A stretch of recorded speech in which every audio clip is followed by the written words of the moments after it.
Budget প্রত্যাশা অনুষ্ঠানে আপনাদের সবাইকে জানাচ্ছি স্বাগত। প্রিয় দর্শক, আমি এই মুহূর্তে অবস্থান করছি ব্রাহ্মণবাড়িয়া জেলার বাঞ্ছারামপুর উপজেলায়।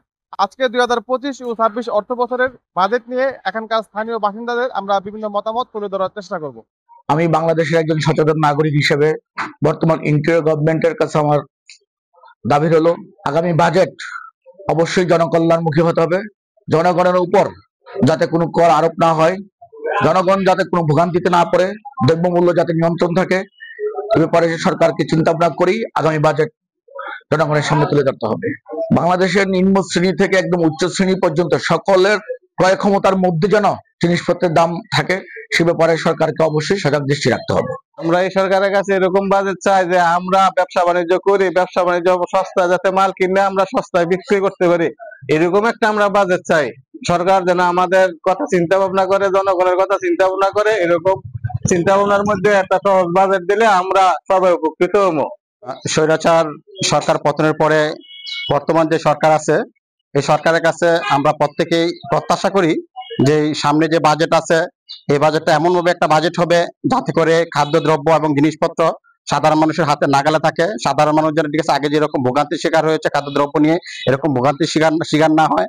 হ্যাঁ, তাই আমি এই সরকারের নিকট প্রত্যাশা করব যে সরকার যেন এমন সুন্দর একটা বাজেট দেয়, যে বাজেটে বিশেষ করে গরিব দুঃখী মানুষের উপকারে আসবে, হ্যাঁ, ব্যবসায়িক এবং বাংলাদেশের সমগ্র নাগরিকের উপকারে আসবে।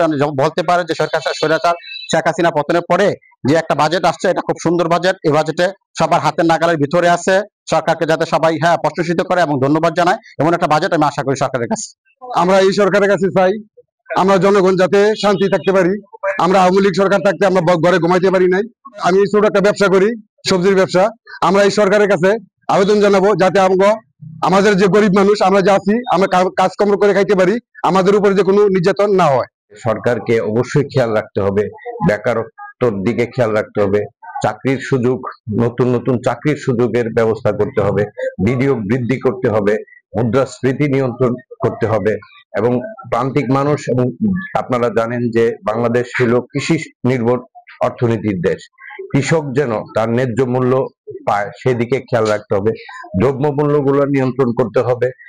এই সমস্ত কিছু, বিনিয়োগ বৃদ্ধি, আন্তর্জাতিক মুদ্রা, সমস্ত কিছু মিলিয়ে দেখা যায় সরকারের জন্য একটা অর্থনৈতিক বড় চ্যালেঞ্জ। এই চ্যালেঞ্জগুলো যদি মোকাবেলা করতে পারে সরকার, অবশ্যই এই জনগণ সুফল পায়। আমাদের দাবি হলো সরকার যেন অর্থনৈতিক বিষয়টা গুরুত্ব আরোপ করে, যে এবং তৃণমূল পর্যায়ে গ্রামীণ মানুষ যেন এই বাজেটের সুফলটা পায়।